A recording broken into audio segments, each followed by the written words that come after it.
Muchas gracias, muy buenos días a todas y todos.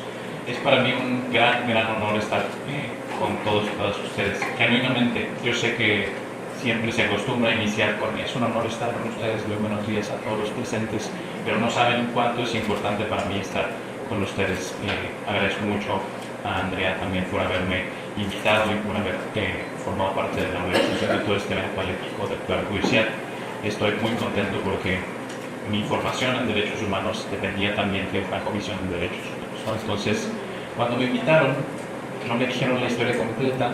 Voy a usar un poco a Andrea. Me dijeron, vas a dar una ponencia, y yo, con la experiencia en mi rubro, la Asociación Mexicana de Estudios Internacionales, pensé en una plática de 20 minutos. Y después me dijo que tenía una hora y media, y dije, ok, tengo que modificarlo.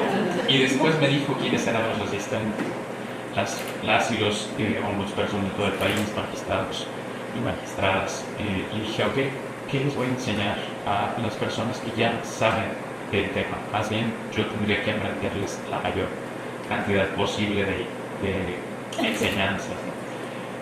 Por ende, tengo con mucha humildad y también con todo el agradecimiento por el trabajo que realizan en sus respectivos estados.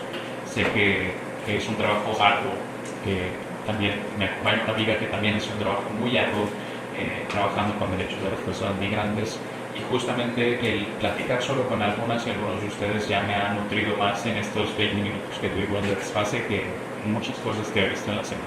Pues es una brisa de aire fresco. Y por ende entramos entonces a lo que vengo a platicar. Me pregunté qué mensaje quiero transmitirles a las personas que vienen a esta conferencia. Sobre derechos humanos, ok, sí tiene que ser sobre derechos humanos, ese es nuestro tema, pero no les voy a enseñar nada nuevo si solamente hablamos sobre metodologías de derechos humanos específicas. Entonces pensé, ¿por qué no traerles un poco de mi experiencia como internacionalista, de mi experiencia en la cooperación? Por el clima en el que vivimos, me gustaría preguntarles, ¿qué hacer ante la erosión de un sistema internacional en crisis?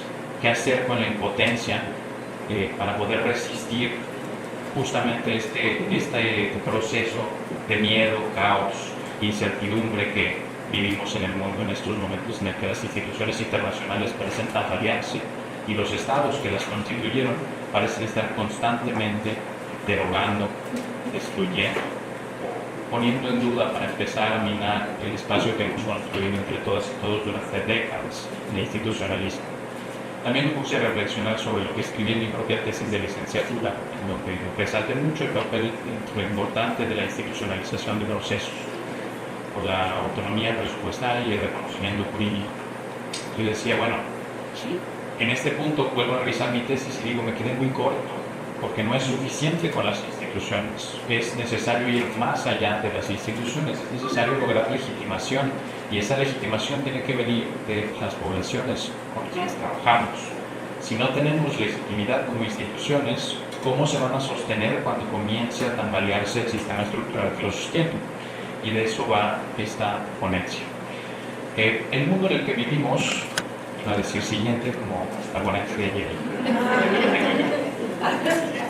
El mundo en el que vivimos es un mundo complejo.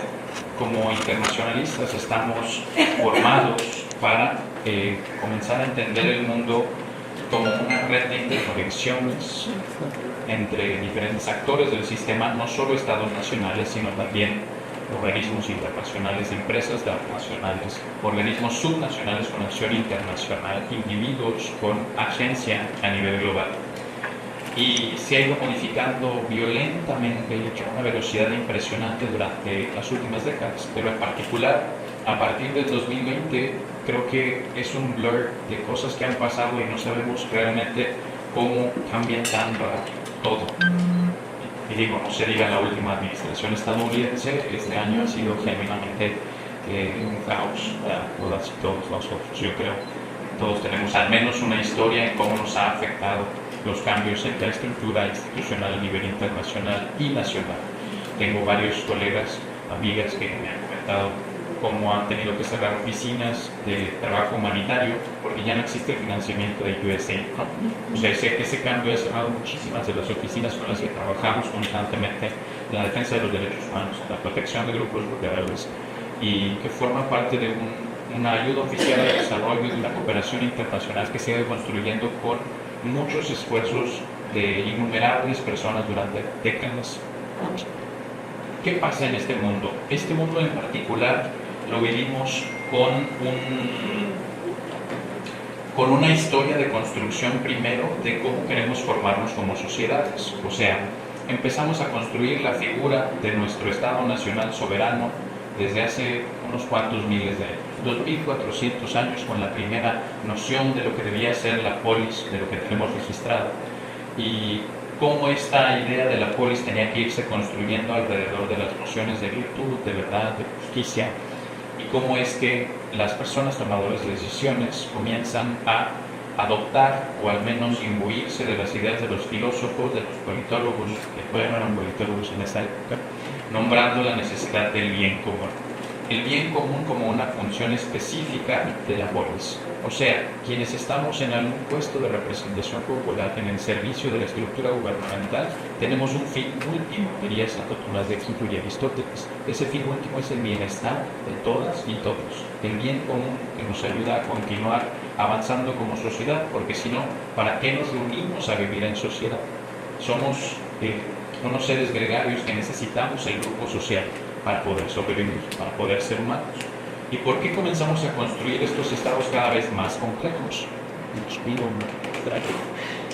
¿Por qué comenzamos a construir estos sistemas cada vez más complejos? Pues porque nuestras sociedades cambian, se modifican y comienzan a crecer en número y necesitamos formas de organización cada vez más complejas, hasta que llegamos al Estado Nacional Soberano en 1648 con la Paz de Westfalia y reconocemos que en la soberanía nacional necesitamos ver en el otro mi propia soberanía, ver en el otro mi propia dignidad, y así con el reconocimiento mutuo creamos una noción de legitimidad que comienza a construir nociones cooperativas complejas que ahora llamamos derecho internacional público, pero desde entonces comienza a sentar las bases a través de el Acta Sunt Servanda de nuestros tratados internacionales.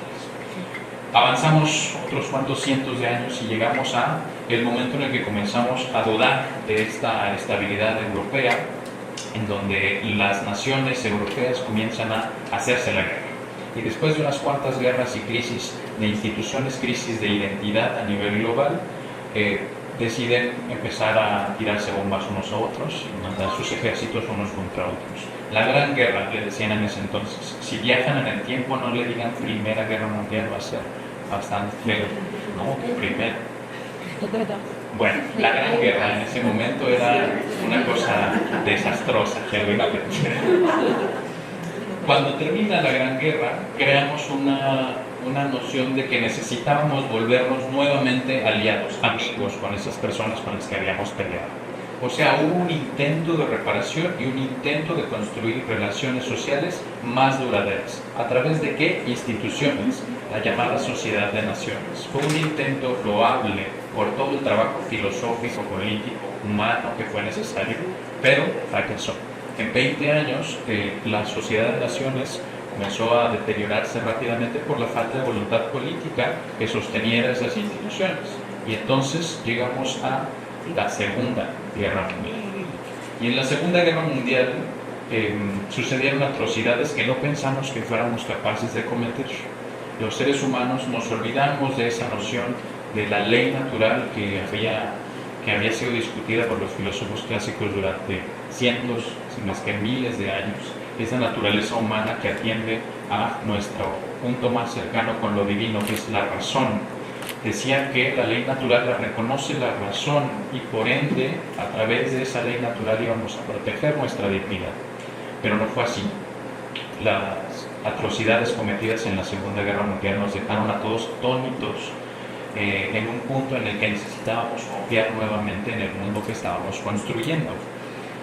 Y rompemos la idea de la soberanía absoluta, porque es que ya no podemos confiar en los estados nacionales que habíamos formado para autolimitarse. Esa noción de la soberanía absoluta, de que son los estados nacionales los que administran su población, territorio y gobierno. Y si tu gobierno decide cometer un genocidio hacia el interior, y si decide que un grupo poblacional repentinamente ya no es persona y por ende comienza a exterminarlos. Y si avanza hacia la limpieza étnica y si comete vejaciones a la dignidad humana que no se puede ni nombrar, pues entonces hay que reconocernos en ese reconocimiento mutuo de soberanía y confiar en que mientras más seamos discutiendo lo que es mejor para el progreso de la sociedad, construyamos una nueva sociedad de naciones. Y entonces tenemos la Carta de las Naciones Unidas. Y con la Carta de las Naciones Unidas también viene, pues, los derechos humanos, nuestra construcción contemporánea de los derechos humanos, con la Declaración Universal de los Derechos Humanos. Ahí entonces reconocemos que el derecho natural fue insuficiente. Fuimos arrogantes en pensar que nuestra razón nos iba a llevar a la posibilidad de un bien común que progresara y se preservara a través del tiempo. Aquí entonces lo que necesitamos entender es que cuando se propone la idea de los derechos humanos universales, había descontento. Los estados nacionales tenían resistencia a querer admitir, ceder parte de su soberanía para ser juzgado por los otros.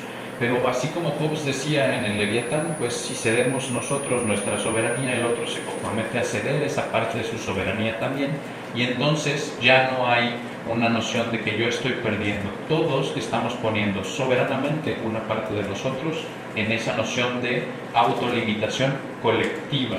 Y ahora entonces tenemos un sistema de Naciones Unidas que propone un marco normativo mucho más robusto y sobrevive hasta nuestros días. Veremos si sigue sobreviviendo.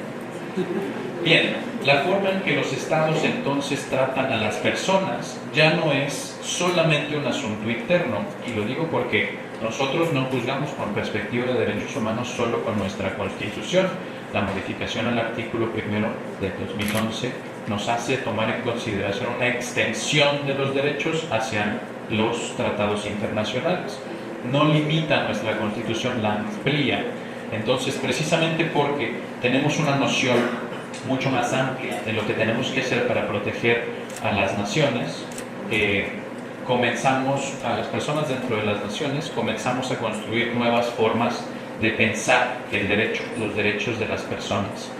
Yo estoy seguro de que han reconocido en nuestros cambios de la sociedad últimamente, en los últimos 26 años, desde que cambiamos de siglo.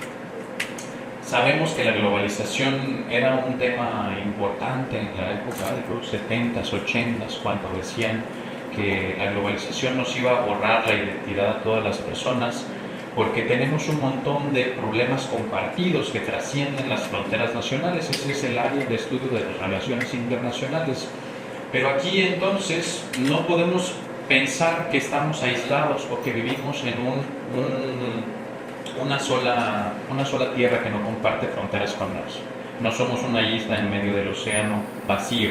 Somos un Estado nacional que necesita flujos económicos transnacionales para sobrevivir dentro de un sistema capitalista globalizado, contemporáneo, que necesita este flujo. Desde, ¿qué será?, principios de 1500, con el proceso de colonización, comienza este proceso de globalización, con las nuevas rutas comerciales, las nuevas tecnologías de comunicaciones y transportes, han ido profundizando la globalización. Hoy puedo hablar con uno de mis estudiantes que está en China estudiando sin necesidad de esperar 3 meses a que llegue una carta. Le puedo escribir simplemente un mensaje en Instagram, porque WhatsApp está prohibido. Pero bueno, en Instagram todavía lo puede hackear.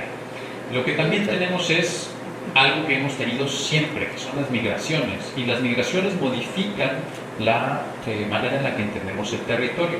Somos personas que hemos migrado durante toda nuestra historia, registrada y no registrada. O sea, si hemos llegado a este continente es porque migramos, pasando por el estrecho de Bering hace unas cuantas decenas de miles de años. Pero la migración continúa siendo una necesidad hoy. Las personas que no encuentran las condiciones de vida adecuadas toman la decisión o se ven forzados a traspasar fronteras nacionales, a buscar mejores oportunidades de vida, ya sea legalmente, que es la gran mayoría de los casos, o de manera irregular, porque no tienen otra opción.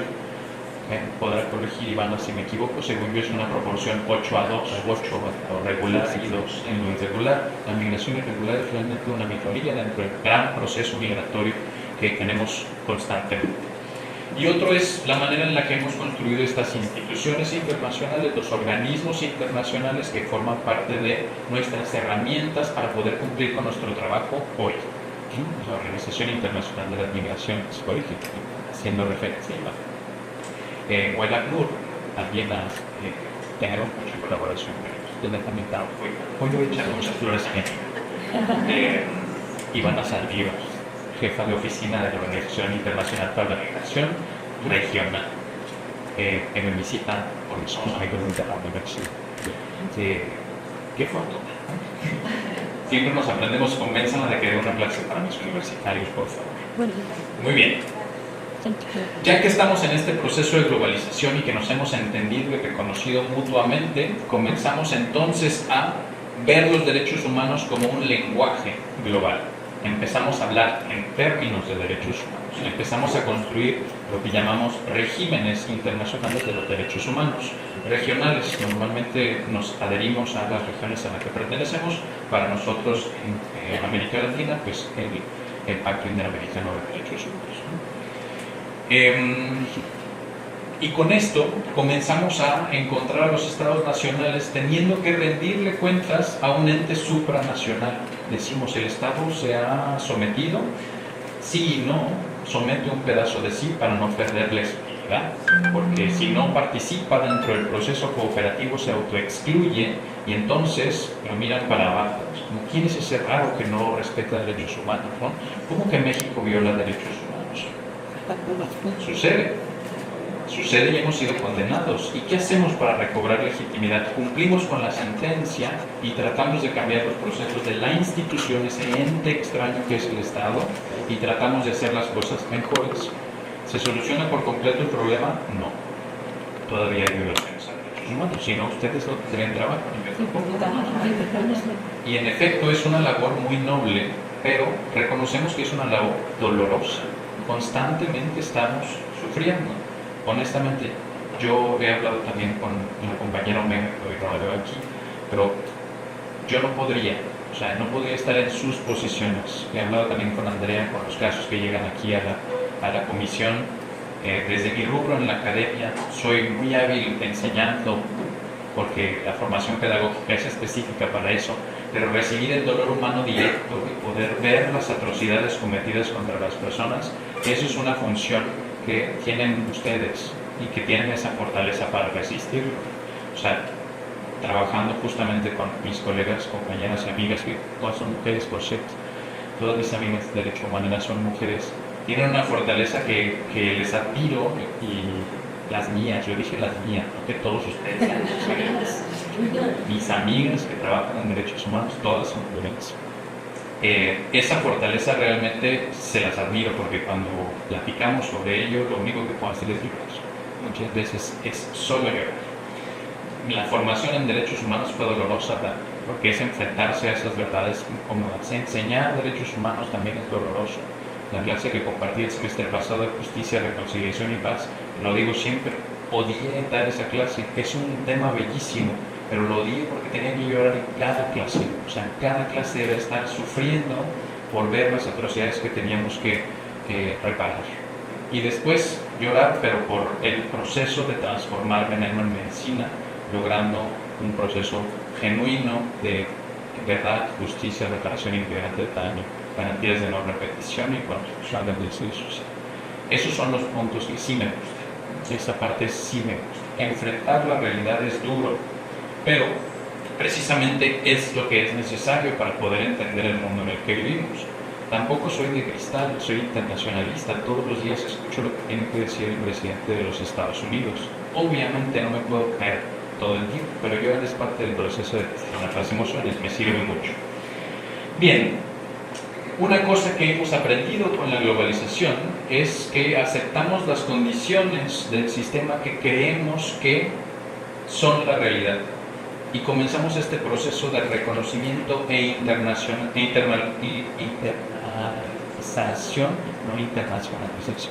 internalización de lo que creemos que es la realidad. Y con esa realidad comenzamos a pensar, bueno, no es posible, no lo hicimos, ya es real, es lo que hay, ¿qué le vas a hacer? Esa es una cuestión que hacemos incluso de manera inconsciente. Las cosas que son reales, comenzamos a pensar qué es lo que debe ser. Y ese es el error ontológico que confunde el ser con el deber ser. Lo que es no significa que sea lo que tiene que ser. Uno de los puntos que me lleva a mencionar esto es que durante los años que hemos trabajado dentro del sistema institucional post Segunda Guerra Mundial, hemos hecho esmeros constantes por tratar de avanzar el progreso de la humanidad, el desarrollo sostenible, que viene a partir de la década de 1966 con la primera década del desarrollo. Sobre ese tema hice mi tesis y por ende hice una revisión histórica de los logros que vienen con estas décadas dedicadas al desarrollo. Siempre fueron objetivos amplios, bonitos, pero por lo amplios me refiero a poco objetivos también, o sea, muy poco claros en lo que queremos lograr. Díganme si hemos logrado erradicar la pobreza extrema y el hambre en 70 años, pero tenemos el primer trillonario del planeta Tierra. Eso sí lo logramos. Logramos educación básica para todos. Logramos igualdad de oportunidades para el hombre y la mujer. Reducir la mortalidad infantil, hemos tenido logros, pero sigue existiendo grandes dificultades, sobre todo en comunidades que están más al margen, lejos de los centros urbanos. O sea, hemos logrado algunas cosas, pero nos olvidamos de las personas que están más alejadas del centro. ¿Hemos mejorado la salud materna? Sí, hemos logrado mejorar muchas cosas de la salud materna gracias a este marco de los derechos humanos de las mujeres con un enfoque diferenciado que logra cambios medibles. No hemos terminado de solucionar todos los problemas de las mujeres. No hemos terminado de mejorar la salud materna en todos lados. No están todas. Y precisamente por eso vuelve a estar nuevamente en la Agenda 2030 también. Logramos muchas cosas en contra del problema del VIH y el SIDA. Hemos logrado disminuir con la campaña de medicamentos que tienen todos los países a nivel internacional. La crisis del VIH se solucionó de esa forma. No desaparece el VIH, pero al menos ya no es un problema crítico y las personas con VIH pueden vivir con dignidad, con un medicamento que normalmente está auspiciado por el Estado, si los estados no son Estados Unidos, porque en Estados Unidos es muy caro. Asegurar un medio ambiente sano y seguro. La respuesta del IPCC es que más bien estamos en una catástrofe climática al borde del colapso y tenemos ya más bien deuda en lo que estamos haciendo. Pero es más importante tirarle bombas a Irán en este momento. Vamos. Lograr una sociedad global para el desarrollo, y bueno, creo que en ese punto es donde más hemos fracasado, justo al término de la siguiente ronda. La siguiente ronda que viene con los Objetivos de Desarrollo Sostenible después del 2015 es la agenda con la que yo comencé a estudiar relaciones internacionales. Y es una agenda profundamente enfocada a tratar de superar los errores cometidos durante la agenda del milenio, los objetivos del milenio. Todavía vemos algunos de los puntos específicos, ahora especificados como objetivos diferenciados. Bueno, antes el objetivo 1 era fin de la pobreza y el hambre cero, ahora son 2 objetivos separados con sus propias metas específicas: salud y bienestar, educación de calidad, igualdad de género. Ya casi acabamos, estamos en el 2026, nos quedan 4 años, no llevamos ni siquiera el 20% del progreso para lograr la agenda. La disposición política no se ha logrado.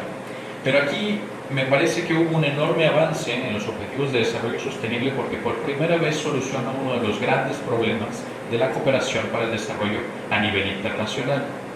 ¿Alguien sabe cuál es uno de los grandes problemas de la cooperación? Bueno, hay varios, muchos, pero alguien que me mencione algo. Nada, doy puntos por participación. ¿No?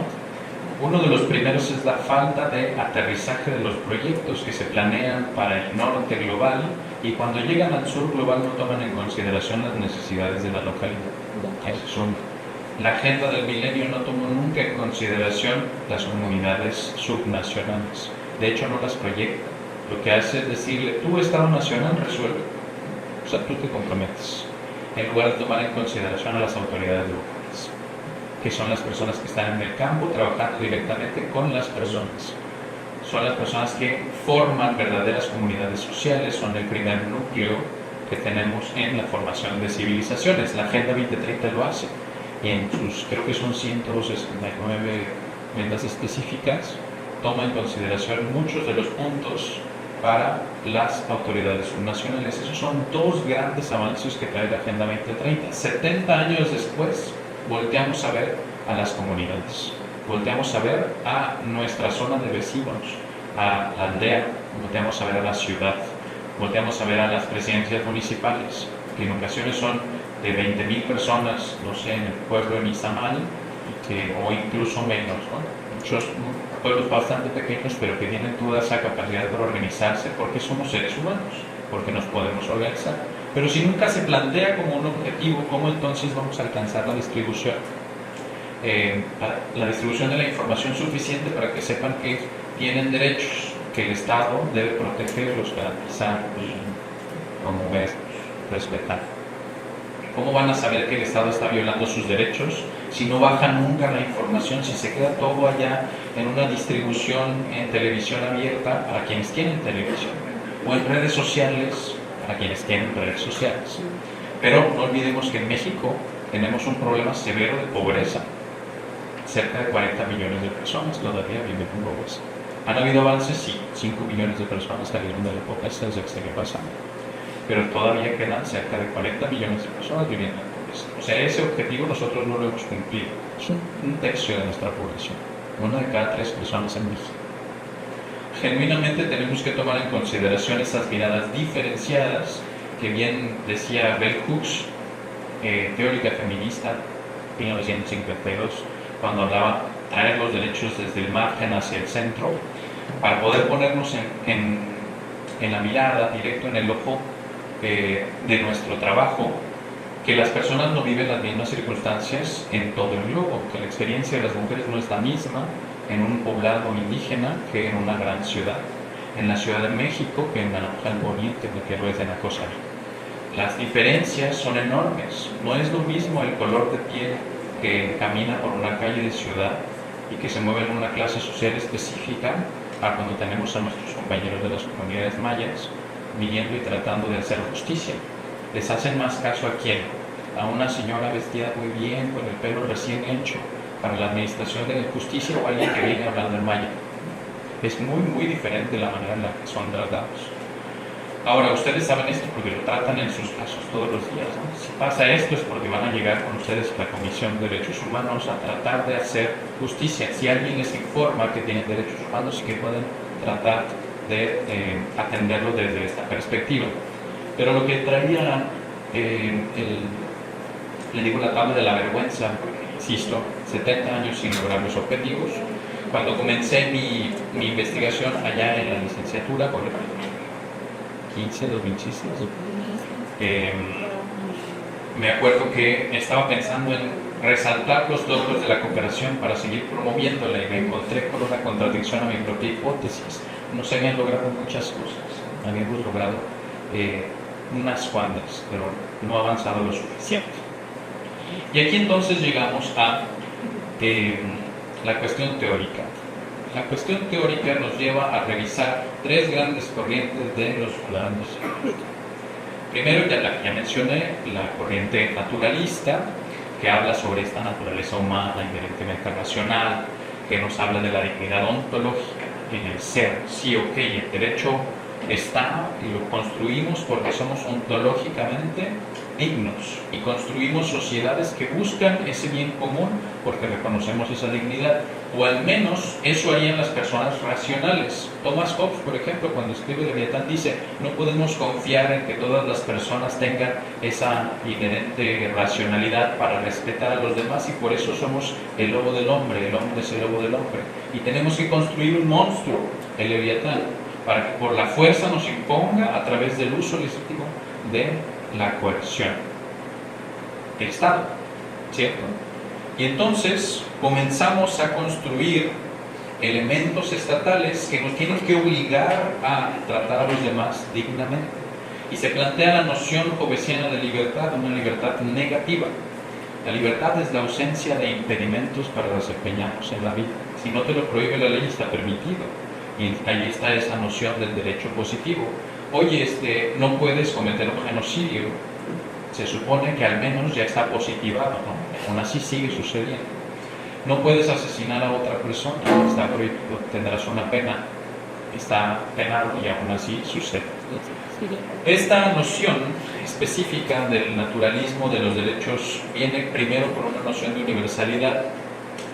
Solamente en el reconocimiento universal de nuestra naturaleza humana tiene una distinción metafísica, precisamente porque cómo podemos asegurarnos de que la dignidad humana y la racionalidad permeen las sociedades y podamos seguir construyendo sociedades que se adecúen a estas necesidades ontológicas.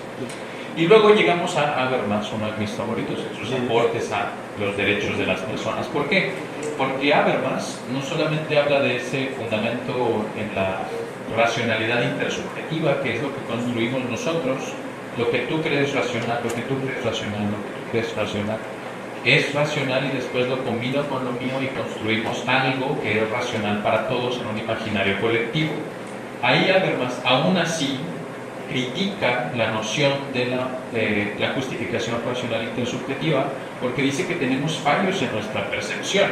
Y como es universal por las condiciones del discurso que compartimos, construyendo ideas de lo que tiene que ser legal, lo que tiene que ser bueno para los demás, entonces podemos también construir ideas de que es bueno cometer un genocidio.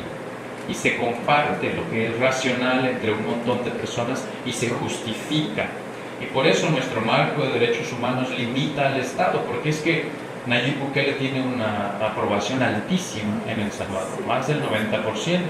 La racionalidad intersubjetiva, o sea, lo que comparte toda la nación para lo que es racional, está alineada con la necesidad de violar derechos humanos, porque hay violaciones a derechos humanos sistemáticas, desde que comenzó el estado de excepción, un estado de excepción que viola lo que dice el Pacto Interamericano de Derechos Humanos sobre las condiciones de los estados de excepción. Tienen que ser limitadas, tienen que respetar garantías universales, derechos humanos, no puede suprimir el Estado de Derecho y todo eso sigue sucediendo.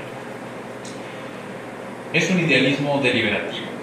Ahí en esa noción Habermas la describe, pero no la defiende, más bien la critica. Y él dice que es una cuestión que continúa convirtiéndose en discurso. Y el discurso es peligroso porque no tiene un fundamento más sustancial.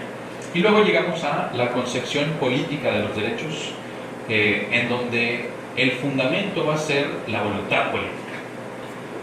Usted ha sido elegido representante de todo México. Si usted quiere respetar derechos humanos, tenemos esa función de nuestro lado y entonces se vuelve universal porque usted lo institucionaliza.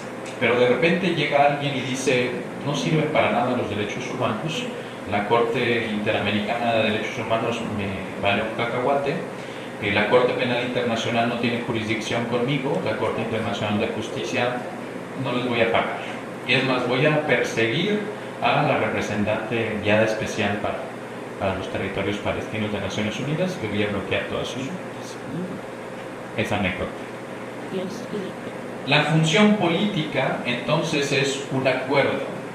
Es una cuestión que tenemos que negociar.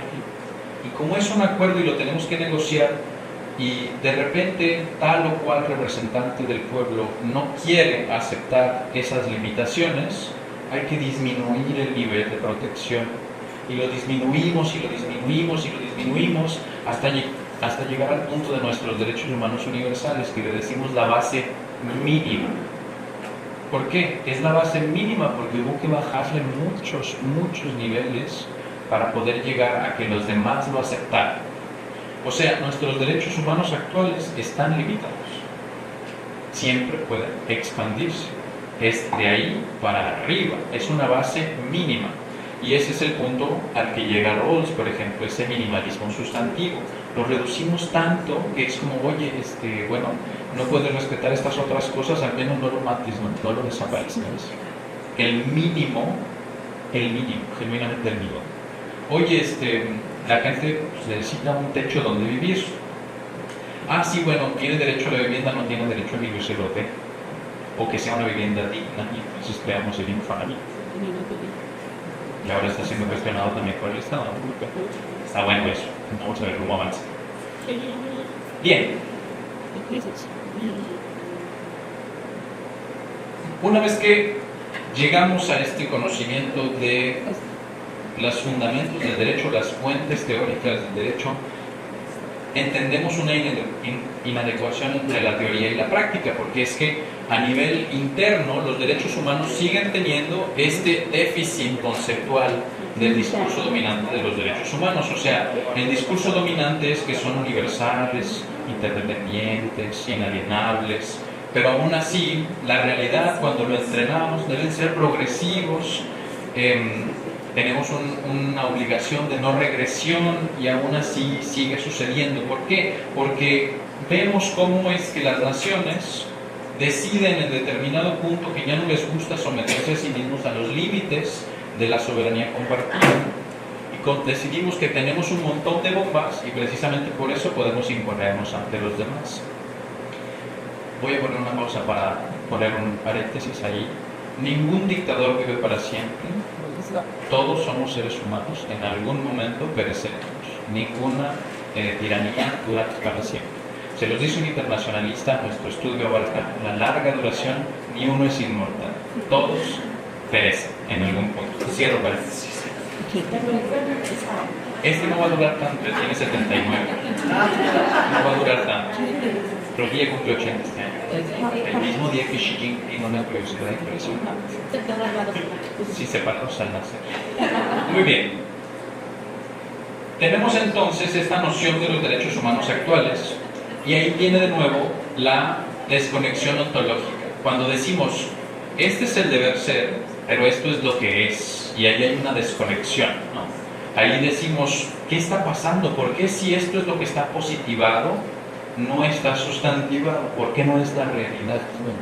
Hay una gran diferencia entre lo que logramos positivar, que es importantísimo, positivar, es importantísimo que se nombre, que quede por escrito, porque si no, recuerden la Segunda Guerra Mundial, si no estaba positivado, pues entonces sucede, ¿no? Ahora, si logramos nombrarlo, ponerlo por escrito, emitir la ley, el trabajo de todas y todos es hacerlo real, ¿cierto? Pero ¿cómo lo logramos? Cuando las propias instituciones comienzan a tambalearse. Y aquí viene el caso específico de la incidencia externa, ¿no? Podemos avanzar en un marco normativo, pero después tenemos cambios políticos, y esos cambios políticos, como revisábamos hace una diapositiva, tienen repercusiones directas en cómo es que desempeñamos nuestra labor dentro de los derechos humanos.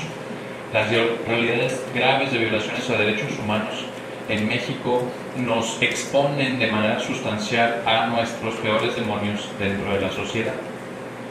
Recuerdo que yo era estudiante cuando la desaparición de los 43 estudiantes de Ayotzinapa, mi mamá me dijo, no te manifiestes, porque es que si te manifiestas ten miedo que te vaya a pasar algo, que te vayan a desaparecer a ti. Le dije, mamá, por eso me manifiesto, porque no deberías tener miedo que un estudiante universitario corriera peligro simplemente por alzar la voz, por cumplir uno de sus derechos.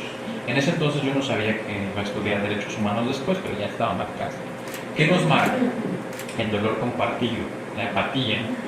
Todas y todos ustedes tienen eso, empatía, el querer ayudar a las otras personas, el buscar justicia. Yo sé que el panorama que les he planteado suena horrible. Mis primeras clases en relaciones internacionales, cuando llegan los alumnos del primer semestre, suenan algo así, muy igual, debajo bastante el tono teórico sobre todo, pero reconocen que hay un mundo en caos y preguntan, ¿para qué estudio entonces? O sea, ¿para qué sigo si parece que esto es realmente imposible de transformar? Aférrense a la compasión, aférrense a la voluntad de justicia, porque todavía tenemos mucho que hacer. Habermas también critica este punto de la hegemonización de los derechos humanos. Una de las críticas del Medio Oriente y de los pueblos africanos hacia nuestro sistema de derechos humanos es que el lenguaje o la manera en la que se ha construido realmente no es universal, no cuenta para todas las personas de la misma forma, para todas las religiones. para todas las culturas, que es totalmente diferente a lo que considera un pueblo en Medio Oriente, en África, en México, en la sierra, en la selva, que lo que considera, no sé, una persona en Londres, en Estados Unidos o en Alemania. En Alemania en particular ahora es una gran decepción, en particular. La Unión Europea en particular es una gran decepción. ¿Por qué? Porque el discurso se vuelve una cuestión solamente juridicista, solamente lo ponemos como marco legal y construimos un plan marco de turismo sustentable con todos los fundamentos del derecho internacional público, y de repente cuando te vas a los indicadores específicos tienes simulación. Ahí está el elemento juridicista. Voy a poner un ejemplo. Recuerdo que me enojé mucho en ese entonces con el plan marco de turismo sustentable 2015-2030, me parece, durante la gestión de entonces Joaquín, que ahora ya puedo criticar. Bendita sea la libertad académica. El plan marco, en el que no participé en su elaboración, pero aún así quise analizar durante mi maestría, tiene considerados los objetivos de desarrollo sostenible y los derechos humanos, igualdad de género. Yo dije, maravilloso, está tomando en consideración todo un marco precioso, y que hizo esto, lo hizo con marco lógico, y es algo que domino. Entonces vamos a la matriz del marco lógico, vamos a ver cuáles son los indicadores que se van a modificar, en qué el turismo está ayudando a la igualdad de género. Único indicador seleccionado: mujeres entre 15 y 59 años que usan preservativo. Único indicador seleccionado. Con eso ya somos una sociedad más igualitaria. Si no me creen, lo pueden buscar en internet. De hecho, no me estoy inventando nada. Googleenlo, Plan Marco de Turismo Sustentable 2016-2022. 2016-2022. Busquen identidad de género, igualdad de género en indicadores. Ahí lo van a encontrar. Único indicador seleccionado. Si lo haces y le dices a todos que me consigan, para que no me digan mentiroso. Bueno, me acuerdo que cuando revisé esta política pública, estaba preparando una ponencia para la Asociación Mexicana de Estudios Internacionales, y yo dije, es que no puede ser, o sea, esto es demasiado. ¿Cómo es que llegamos a ese nivel de reconocimiento jurídico y que se plantea, pero no tiene intenciones de ejecutarse de ninguna forma? Entonces el taller lo nombré Cómo simular en políticas públicas, y fue una conferencia de cómo simular en políticas públicas. Utilicé la ironía constantemente durante 20 minutos y fue bastante divertido, la verdad. Qué bueno que me salió, porque si no me iban a funar, me iban a denunciar y me quitaban la licencia. Bueno, el discurso hegemónico de los derechos humanos también se ha vuelto gestor, una cuestión administrativa. ¿Qué hacemos? Es una cuestión administrativa en muchas ocasiones. Tenemos que funcionar para la gobernanza, que es este gobierno compartido en diferentes niveles. O sea, nos hemos vuelto gestores de un proceso, en lugar de tomar esa función original emancipatoria de los derechos humanos. ¿Por qué es importante nuestra participación política? Pues porque forma parte del discurso de la democracia, forma parte de nuestro diálogo constante entre gobernantes y gobernados. Nosotros formamos parte de esa relación dialógica. Nos alimenta constantemente como servidores públicos, y a su vez otorgamos una respuesta que afecta a la sociedad en la manera en la que se desempeña. Pero el estar tan cercanos al poder político nos hace muy susceptibles a la manipulación política. Bueno, ahora yo estoy molesto con muchas cosas y siempre me toca criticar. Pero ahora recuerdo muy bien que me sale publicidad del Movimiento Ciudadano diciendo que son grandes defensores de las 40 horas, cuando nunca antes se pronunciaron al respecto. Pero ahora, como ya está aprobada para el 2030, ya pueden criticarla, y ellos votaron a favor, que además ya pueden usarlo como un material de marketing. Y funciona, ¿no? Porque hay gente enojada con la manera en la que se desempeñó esa resolución. Comenzamos a volver el lenguaje de los derechos humanos una mera pantomima. En los discursos de nuestros representantes políticos hablan de los derechos humanos constantemente, y los derechos de las mujeres, y los derechos de los pueblos indígenas, y los derechos de las infancias y adolescencias, pero el resultado es que sigue habiendo discriminación etaria, sigue habiendo discriminación por etnia, sigue habiendo discriminación contra la mujer. En Quintana Roo todavía tenemos un problema de un desfase, una brecha salarial de más del 40%, precisamente en el sector turismo.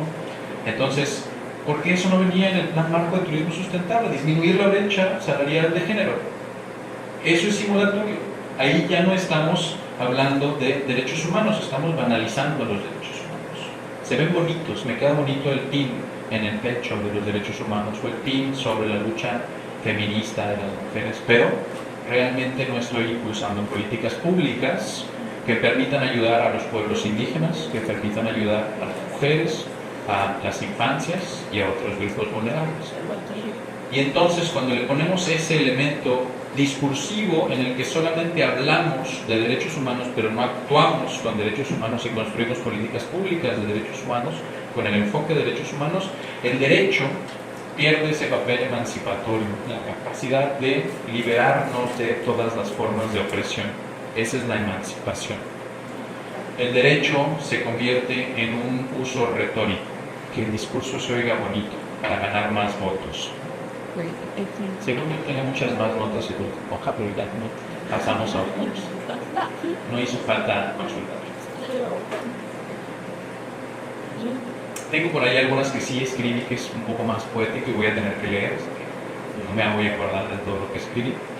Pero vamos a encontrar entonces los elementos de limitación que tienen los derechos humanos, ¿no? El discurso clásico de los derechos humanos sugiere que como reacción a la barbarie del siglo XX, Auschwitz, Hiroshima, los gulags, necesitábamos crear un marco normativo más sólido que nos permitiera avanzar en el progreso de la humanidad, porque ya nos habíamos tirado bombas a más no poder. Ya habíamos destruido nuestra humanidad de cierta forma y habíamos tenido que ponernos un límite. Ese límite es un límite político, ético, que viene con el marco del neoliberalismo institucional que comienza a pulular durante la década de 1960, la formación de las instituciones. Muchas críticas podemos decir sobre ese sistema institucional, pero también tuvo muchos avances, fue sumamente valioso para el avance de los derechos de muchos grupos vulnerables durante estos últimos 60 años. Pero aún así estamos pensándolo en términos de la Guerra Fría, estamos pensándolo en términos de la posguerra, de la Segunda Guerra Mundial. Ninguno de nosotros estuvo durante esa época, nos hemos olvidado de qué venimos huyendo, nos hemos olvidado de las atrocidades. No se preocupen, los violadores de derechos humanos van a continuar estando ahí para que recordemos contra qué luchamos, para que siempre tengan la noción de que no son males del pasado, es un mal que forma parte también de nuestra naturaleza humana. Así como somos capaces de enorme compasión, somos capaces de enorme maldad. Y precisamente por eso tenemos que encontrar mejores formas de entendernos entre nosotros. Los derechos humanos tienen esta fuerte potencial movilizadora inicial y después comienza a degradarse hasta que hoy el primer ministro de Canadá dijo el sistema ha muerto. La presidenta del Consejo de la Unión Europea dice Europa ya no puede esperar nada de las instituciones, tenemos que construir un ejército poderoso para enfrentar a cualquiera que quiera ponernos en riesgo. Y no menciona a Estados Unidos, menciona a Irán. Y Carney no menciona tampoco a el nazismo, menciona al comunismo como si ellos hubieran matado a los judíos en el genocidio nazi. O sea, genuinamente hay una noción muy retorcida en el discurso de las personas que hablan del progreso de nuestras sociedades, cuando, por cierto, ese discurso de Carney es catalogado como el mejor discurso de la década, y es una cosa llena de falacias, es una cosa impresionante, falsedades y ideologías retorcidas. Eso que hizo con lo del nazismo, sustituir a los nazis con los comunistas, como si no hubieran existido los nazis, fue impresionante, impresionante. Un negacionismo del genocidio que debería ser penado. Pero es el primer ministro de Canadá. Entonces, ¿qué hace? Deroga, degrada los derechos humanos, mina el sistema que hemos construido de rendición de cuentas, porque si ya nadie tiene que rendir cuentas, todos pueden decir lo que sea, construyamos más bombas. No hay ningún problema. La catástrofe climática puede esperar a que suba el nivel del mar, puede esperar a la lluvia ácida, puede esperar a la acidificación de los océanos, o que nos quedemos sin ecosistemas marinos y muera el resto del sistema ambiental. No me hagan hablar del ambiental porque si no me voy a poner. Habermas dice que los derechos tienen una fuerza explosiva, naturalmente. Es la capacidad que tenemos para reclamar nuestra propia dignidad, pero tiene una atención específica en lo que es posible hacer y su validez. O sea, ¿cómo hacemos que algo sea factible? Tenemos que hacerlo también válido, tenemos que positivarlo, pero aún así nos permite exigirle a la autoridad una justificación. ¿Hiciste algo? ¿Por qué? ¿Cómo lo hiciste? Explícalo, justifícalo. No tienes libertad de hacer lo que tú quieras. Tienes que actuar con respecto a todos nosotros. Ríndenos cuentas. Nosotros te pusimos ahí. Esa es la relación dialógica. Si no funciona, pues que el pueblo me lo demande, dicen todos los presidentes. Eso es lo que dice Habermas. Demándaselo. Demándale al poder lo que quieres, lo que necesitas. Me preguntó un estudiante el miércoles pasado, ¿cómo saber si nuestro sistema de los derechos humanos está colapsado o si necesita ya una reforma urgente? Dije, observa las vidas de las personas. ¿Hay injusticia generalizada? ¿Hay equidad? ¿Hemos logrado lo que hemos dicho que íbamos a lograr con este sistema? No. Entonces es necesario reformar. Entonces es necesario avanzar, porque si sigue habiendo injusticia, significa que no hemos logrado lo suficiente. Esto no está funcionando. No quiero decir que los derechos humanos no funcionan y han funcionado, pero no he hecho lo suficiente. ¿Por qué? Porque lo hemos politizado, lo hemos convertido en discurso en muchos de los casos. Y esto ralentiza el proceso, la simulación ralentiza el logro de objetivos, limita derechos, se pierden vidas al fingir que se cumplen derechos humanos. Habermas dice que no le tenemos contenido moral, es una cuestión política. Yo me comprometo contigo que lo voy a hacer porque quiero que me des un tratado comercial, quiero que suba mi rating y se invierta más en mi país, no porque quiero respetar la dignidad humana, porque además ese rating adicional económico va a beneficiar a mis millonarios, no a mi población. En general no estamos pensando en ese elemento emancipatorio de los derechos, lo usamos como un elemento político. No por nada la doctora Claudia Sheinbaum se reunió primero con el presidente de BlackRock. No somos comunistas en México, eso es una realidad. Somos bien capitalistas. Bien, limitar ese punto emancipatorio u olvidarnos que los derechos humanos son emancipatorios es un grave error, diría Habermas. Necesitamos reconstruir esa fuerza emancipatoria y comenzar a reclamar de manera más imperativa. Y entonces nos marca ciertos imperativos de los derechos humanos porque están deslegitimizados. Hay un reporte que me acaban de enviar ayer en la noche, no he terminado de leer, pero marca sobre la pérdida de legitimidad de nuestras propias comisiones de derechos humanos. Cómo la gente cree menos en la labor que hacemos en las comisiones de derechos humanos. Eso es grave porque es una pérdida de legitimidad. No es su culpa, insisto. Los tomadores de decisiones prometen algo, no lo cumplen y son las instituciones las que tienen que soportar el golpe, porque son las instituciones las que tienen que reparar, resolver, tratar de hacer justicia cuando el sistema ha fallado, el resto del sistema ha fallado. ¿Qué tenemos que cambiar, modificar? Primero, no olvidarnos de la multidisciplinariedad. Ya no podemos pensar solamente en el derecho positivo, ya no tenemos que pensar solamente en este elemento jurídico, sino que empezar a construir otras alternativas. Por eso este foro busca alternativas de solución de controversias. O sea, ahorita que estaba platicando con los magistrados de este lado, mi compañera Tapia, que contaban algunas experiencias que ya están haciendo, que funcionan, trabajando con las comunidades indígenas para la formación de juzgados tradicionales, con gente de la propia comunidad. Esas son prácticas que deberían estar ampliamente distribuidas por todo el país. ¿Por qué? Porque entonces la ley ya no es una cosa que se ve allá en Chetumal, allá en Cancún. Es algo que trabajamos nosotros en la comunidad con mi vecino, con mi vecina, que es lo que realmente importa.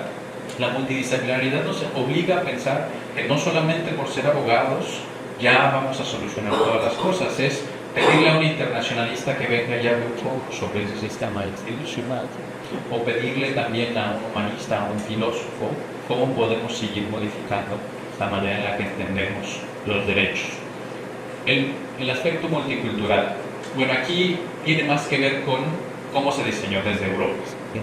O sea, en América Latina, en África, en Medio Oriente se vive muy diferente. No somos Europa. O sea, no somos un pueblo blanco, hegemónico.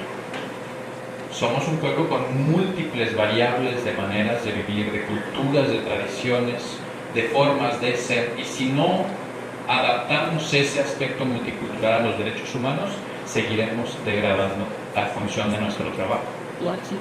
Y después, la igualdad de género. O sea, es que la perspectiva de género, genuinamente yo les puedo explicar cuánto ha avanzado en los últimos 100 años, cuánto ha logrado para tantas otras personas, porque de la lucha de las mujeres han surgido la lucha también de las personas queer, de las personas de la comunidad LGBT, y también de las personas con discapacidad y otras formas de discriminación de grupos étnicos también. ¿Por qué? Porque las mujeres comienzan a reclamar una discriminación específica y entonces descubren múltiples discriminaciones. La teoría feminista ha aportado muchísimo a los derechos humanos, muchísimo. Si no la tenemos ahora para seguir atendiendo esas brechas que existen, si seguimos simulando en los derechos de las mujeres, seguiremos atascados. Estas son todas ideas. Son ideas de lo que podrían tratar de implementar en sus propios territorios, en sus propios estados, cuando puedan.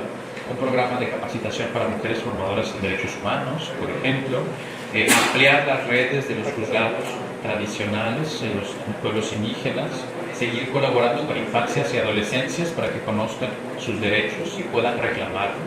Es este tipo de actividades que podemos hacer en la localidad, que no solo fortalecen a la localidad, fortalecen a su institución. ¿Por qué? Porque ganan legitimidad. La legitimidad se gana confiando en el uno con el otro. Les compartiré nuestra experiencia cuando el huracán Wilma aquí en Cancún.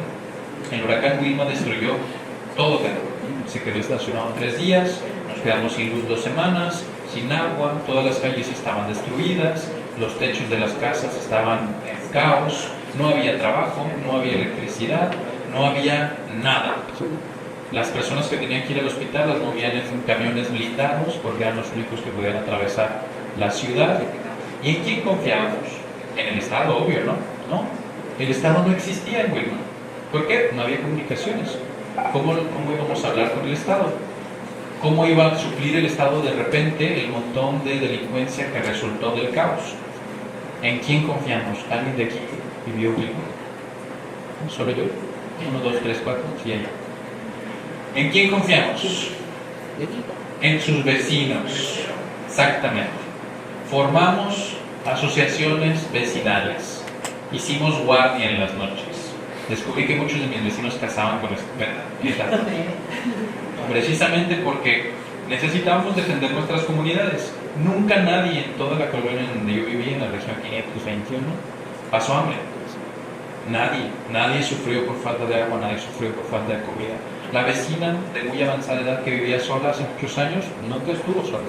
Los vecinos tomaban turnos para ir a visitarme, pasar tiempo con ella, saber que estaba bien. ¿Por qué? Porque esa es una comunidad que se organiza. Esa es la legitimidad que podemos tener dentro de nuestras instituciones también. Ustedes, como defensores y defensoras de derechos humanos, crear esas comunidades en donde se están viendo constantemente con la gente. Puede ser las propias víctimas que han pasado por todo ese proceso, que quieran retribuir a la sociedad, compartiendo esa parte de la empatía, soportando un poco de la carga emocional, ayudando a gestionar el trauma, el duelo. Eso se puede hacer. He conocido grupos de ayuda mutua también derivados de proyectos de derechos humanos.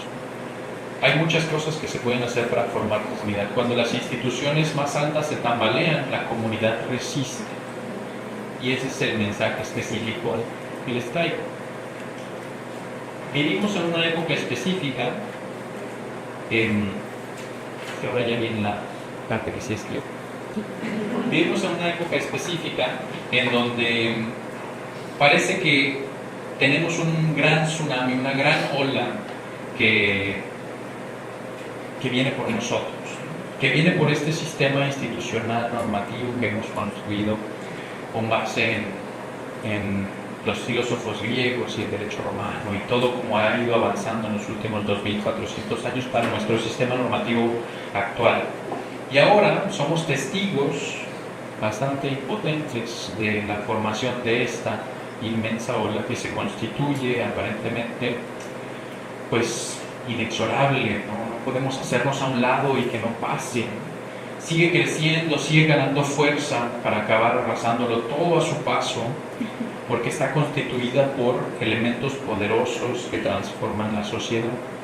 En primer lugar, una visión del mundo compartida, específicamente las intersubjetividades que les mencionaba. Esto está basado en una visión del mundo organizada específicamente por los grupos de poder que tienen una necesidad de intervencionismo que debería estar caduca hace mucho tiempo, pero que nos conduce a una inercia en un sistema que se vuelve reaccionario. ¿Qué va a hacer Trump? Para ver qué vamos a hacer nosotros. Esa es una limitación, nos volvemos impotentes, ¿no? En segundo lugar, los intereses, poderosos intereses económicos, políticos, sociales, de dominación, que han sido utilizados para, a través de los medios que fueran necesarios, imponerse y crecer sin obstáculos de nuevo, el primer trillonario del mundo. Todavía hay mucha gente con hambre en todo el mundo, pero tenemos un trillonario. La acumulación de capital no fue medida ni regular. Es un fallo de nuestros estados. ¿Por qué si nos ponemos todos de acuerdo en esta sala y nosotros somos todo el mundo, dejaríamos que alguien se vuelva millones y millones de veces más rico que todos los demás y la mitad pase hambre? No lo permitiríamos en esta sala. ¿Por qué lo permitimos en la gran escala? Y por último, los procedimientos sofisticados de creación de opinión, los medios de comunicación, el marketing, la manera en la que se usa la propaganda para promover ciertas ideas específicas, implementados por diferentes entidades que lo que buscan es transformar la manera en la que percibimos el mundo, de nuevo, la visión del mundo. Bombardear gente está bien, es defensa propia, está justificado. Estoy matando miles de personas, pero es mi derecho, me estoy defendiendo. Son niños, niñas, fue un daño colateral. Eso es una construcción de discurso que se promueve constantemente e ignora la dignidad humana. Y esa es la gran ola. Ese es el elemento que viene por nuestra civilización. Es el elemento que está transformando visiones políticas ante necesidades por el miedo. ¿Por qué? Hobbes decía que él estaba aterrado de la guerra civil y por ende quería un rey autoritario que tuviera centralidad del poder. ¿Qué buscamos en América Latina últimamente? Líderes autoritarios. Quieren mujeres en sus países. No quieren derechos humanos. ¿Para qué me sirven los derechos humanos si sigue habiendo delincuencia, sigue habiendo pobreza? Mejor un dictador que me arregle la vida. Me está prometiendo que me va a arreglar la vida. Esa es la visión del mundo. Esos son los intereses que promueve un equipo específico de multimillonarios, de grupos especializados en saquear los recursos de cada pueblo. En Venezuela acaba de pasar, ¿no? Ya entraron las grandes empresas que están adueñándose no solo del petróleo, sino de la tierra, ya están promoviendo el nuevo mercado inmobiliario venezolano, no sé si se los han promocionado, pero es una gran oportunidad de inversión en Venezuela porque va a crecer enormemente ahora que Estados Unidos tomó el control. Están despojando a la gente de su propia tierra y lo seguimos permitiendo, Este elemento específico entonces nos lleva a los imperativos que mencionamos hace rato, ¿no? Estos imperativos nos hacen poner a la víctima en el centro y reconocer que las personas son las que merecen nuestra atención sobre la dignidad, nuestra defensa y búsqueda de justicia, no la institución. Me disculparán todos y todas ustedes, yo sé que nos gusta mucho tomarnos fotos en los eventos. ¿Por qué nos tomamos fotos en los eventos de derechos humanos cuando todavía tenemos tanta gente sufriendo? Sí, lo he pensado muchas veces, ¿no? Esa necesidad de los políticos de presentarse y decir estamos defendiendo derechos humanos y nuevamente los índices de violencia, de violación de derechos humanos continúan aumentando, no se atienden. En mi caso particular son los derechos ambientales. Quintana Roo tiene 1 de 4 denuncias en todo el país sobre violación a derechos humanos ambientales. O sea, el caso que he estudiado es ese. De cada 4 casos de violación a derechos humanos ambientales, uno es de Quintana Roo. En todo el país, en los 32 estados, tenemos una incidencia enorme en ese tipo de violaciones y no ha cambiado. Y la advertencia es que si no lo cambiamos para el 2030, para el 2050 no va a haber turismo, no va a haber Cancún. Necesitamos transformar la manera poniendo a las víctimas en el centro, como con la resolución de Malecón Bajamar. De infancias y adolescencias lograron este reconocimiento de un hermoso espacio que ahora disfrutamos los cancunenses en el Malecón Bajamar, donde ahora el manglar se ha recuperado de manera maravillosa. Ojalá pase lo mismo con el área verde de Poctapoc. Yo estoy abogando porque se expropie y entonces lo convertamos en un área verde, es un santuario de aves, pero lo quieren volver un área habitacional para 2.600 casas habitación y 800 habitaciones de hotel. No da la isla de Poctapoc, no dan los servicios ecosistémicos. Hay que poner a las personas en el centro. Lo que compartió nuestra compañera ayer, la mediación para comprender la dignidad vulnerada y saber qué es lo que necesitan las personas, y finalmente reconocer que son las personas sujetas de derechos y tienen ese potencial de lucha y necesitan ese reconocimiento de parte de las instituciones, porque los derechos siempre son políticos. No es una cuestión procedimental, no es solamente un trámite, es una voluntad política. Ustedes, todas y todos ustedes son entes políticos que están haciendo un acto político que transforma vidas.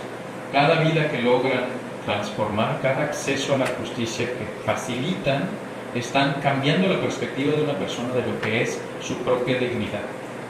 O sea, hay muchas violaciones a derechos humanos, lo sé, pero estoy seguro de que tienen historias de las veces que han logrado reparación y que la persona les diga gracias. Si no, no estarían aquí. Si no, no seguirían en esto, ¿no? Si no, no valdría la pena. Si no lograran transformar vidas.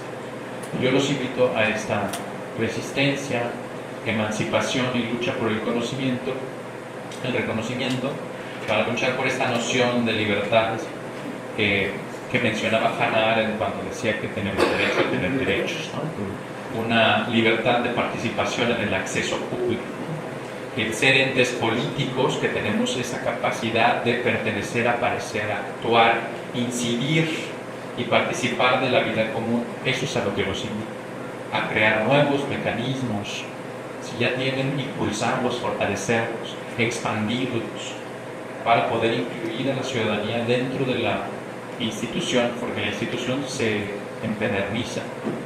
Y la institución, cuando está empedernida y se tambalean sus estructuras más altas, se rompe. Pero una institución que trabaja directamente con la adherencia de la gente con la que trabaja, esas instituciones sobreviven. Aunque el Estado se cayera, no se va a caer México, aunque el Estado se cayera, se sostendría la institución, aunque pasara un Wilma 2.0, la institución sobrevive. La noción limitativa de la libertad negativa, esa ausencia de impedimentos, es una cosa horrorosa. O sea, genuinamente no es una noción de libertad. Oye, voy a quitar mi pie de aquí para que pases. Te estoy dando libertad. Es como la paz negativa. Voy a dejar de tirar bombas. Denme el premio de la paz. Esa es paz negativa, y la libertad negativa funciona de la misma forma. La libertad positiva es la capacidad de poder expresar la máxima potencialidad de nuestra persona, llegar a la máxima expresión, diría Rudolf Rocker, concreta de todo ser humano, para desarrollar plenamente en la vida las facultades, capacidades y talentos que la naturaleza le ha dado, ponerlas al servicio de la sociedad. Ponerlas al servicio de la sociedad. Nuestra libertad es compartida, no es una libertad individual.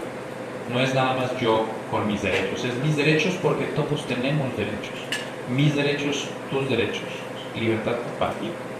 Esta noción creo que nos ayuda a responder la pregunta inicial: ¿qué pasa si se derrumba el sistema? Buscaremos seguridad colectiva siempre. Recuerden que nuestra mayor intención es gregaria, siempre vamos a necesitar lograr colaborar entre nosotros, somos gregarios. Ante las crisis nos unimos. Nos olvidamos que el vecino tiró su basura a la Castilla, porque ahora necesitamos cuidarnos mutuamente. Y sí tenemos enemigos comunes. La guerra es un enemigo. El cambio climático, la catástrofe global climática, es un enemigo común. La tiranía es un enemigo común. La injusticia es un enemigo común. Todos lo hemos sufrido. Voy a finalizar con MIAC, la cooperación. Porque la cooperación es posible incluso en el mayor de los abandonos. ¿Cuál es el mayor de los abandonos? Ahora sí participan. ¿Cuál se imaginan que es el mayor de los abandonos? El abandono a la relación cooperativa, ¿cuál sería? Lo peor, si la cooperación está en un extremo, del otro lado está. La omisión puede ser. La omisión está en medio, más abajo. La guerra, la destrucción mutua, ese es el abandono incondicional. Incluso en el abandono incondicional la cooperación es posible. Europa se reconstruyó y se construyó la Unión Europea después. Y comenzó por las comunidades locales, por cierto, las relaciones internacionales subnacionales. La segunda noción es que la cooperación siempre funciona cuando lo basamos en una estrategia basada en la reciprocidad. Voy a cooperar inicialmente, esperando que tú cooperes. Si tú cooperas, responderé tit for tat, igual, ¿no? Tú cooperas, yo coopero. Recíprocamente, si me ayudas, te ayudo, y cuando lo necesite, ayúdame. Esa es una relación de reciprocidad.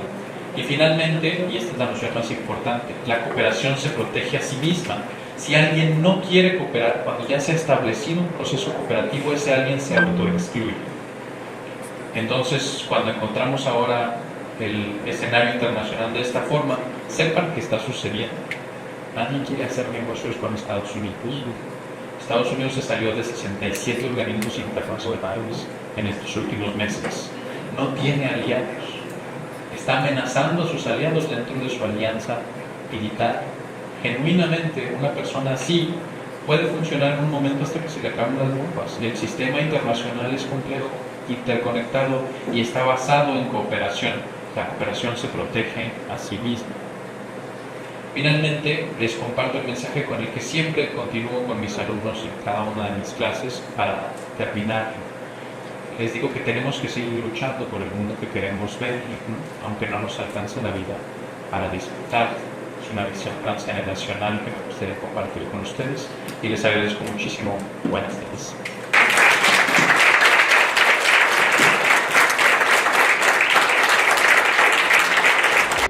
Poder Judicial del Estado de Quintana Roo. Justicia cercana a la gente.